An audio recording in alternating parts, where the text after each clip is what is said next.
بسم اللہ الرحمن الرحیم۔ السلام علیکم ناظرین، امید ہے کہ آپ سب ٹھیک ہوں گے۔ آج ہم بات کریں گے حضرت علی کی شہادت کے بارے میں۔ پہلے کچھ حضرت علی کا مختصر سا تعارف بیان کریں گے، اس کے بعد حضرت علی کی شہادت۔ حضرت علی بن ابی طالب کا تعلق بنو ہاشم سے تھا۔ رسول صلی اللہ علیہ وآلہ وسلم کے چچا زاد بھائی تھے۔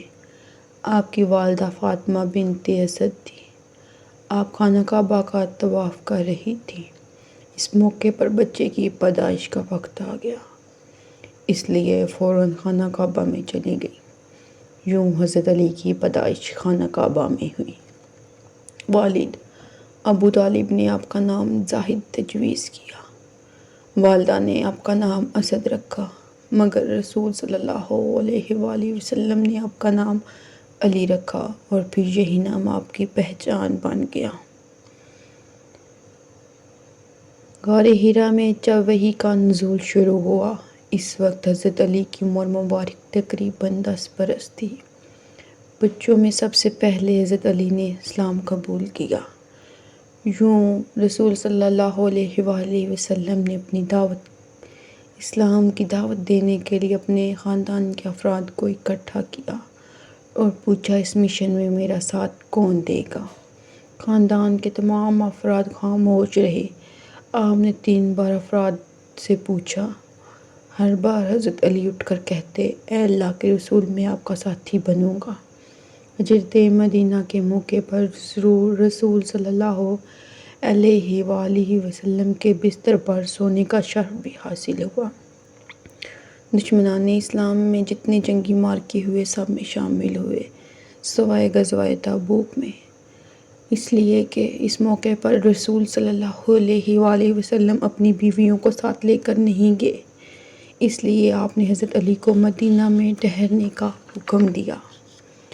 آپ حضرت فاطمہ بنت پیغمبر کے خامند ہیں۔ یوں آپ رسول صلی اللہ علیہ وآلہ وسلم کے داماد ہونے کا شرف بھی حاصل ہے۔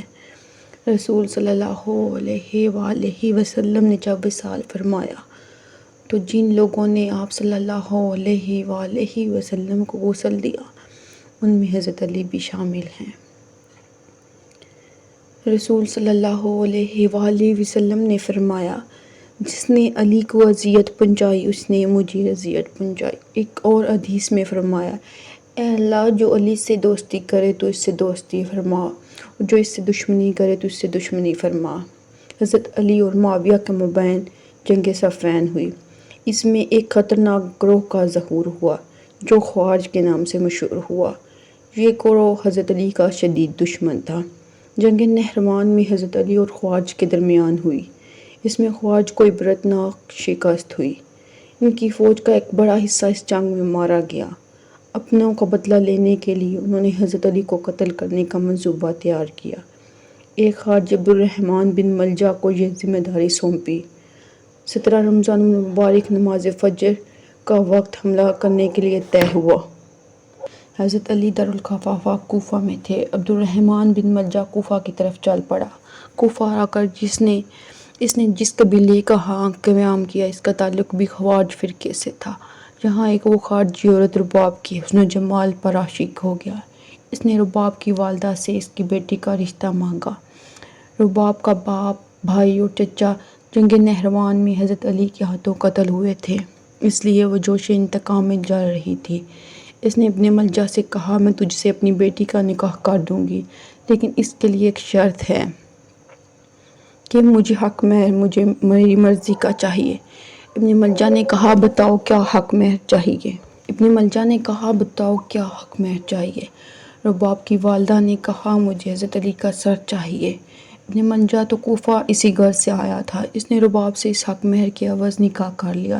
ایک عرب شاعر نے اس حق مہر کا ذکر اپنے اشعار میں کرتے ہوئے کہا ہے، جو حق مہر ابن ملجا نے ادا کیا، دنیا کے کسی انسان نے اتنا بھاری اور قیمتی حق مہر نہیں دیا، اس لیے کوئی حق مہر چاہے کتنا ہی قیمتی کیوں نہ ہو، وہ حضرت علی سے زیادہ قیمتی نہیں ہو سکتا۔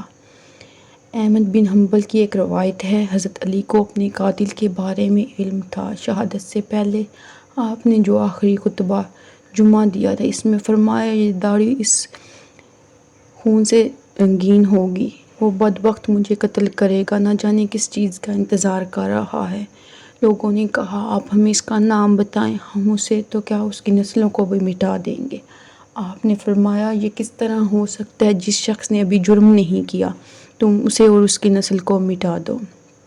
یہ شخص حضرت علی پر تنہا حملہ کرنا نہیں چاہتا تھا، اس لیے اس نے کوفہ میں ایک خارجی کو اپنا ساتھی بنا لیا۔ دونوں زہر میں بھیگی تلواریں لے کر رات کے اندھیرے میں اس راستے پر چھپ کے بیٹھ گئے جہاں سے حضرت علی نماز کے لیے مسجد جاتے تھے۔ مؤذن نے فجر کی اذان دی، آپ نماز کی ادائیگی کے لیے گھر سے نکلے۔ مسجد کی طرف چلے تو سامنے دو تلواریں چمکتی ہوئی نظر آئی اور ایک نے بلند آواز کی، فرمان روائی تو صرف اللہ کی ہے، اے علی تیری نہیں۔ دونوں قاتل حضرت علی پر ٹوٹ پڑے۔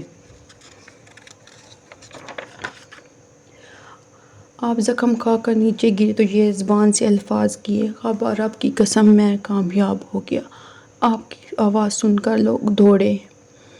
جو دوسرا ساتھی تھا وہ تو بھاگ گیا۔ عبد الرحمن بن ملجا اب بھی تلوار گھما رہا تھا تاکہ لوگ ڈر جائیں اور اسے فرار ہونے کا موقع مل جائے۔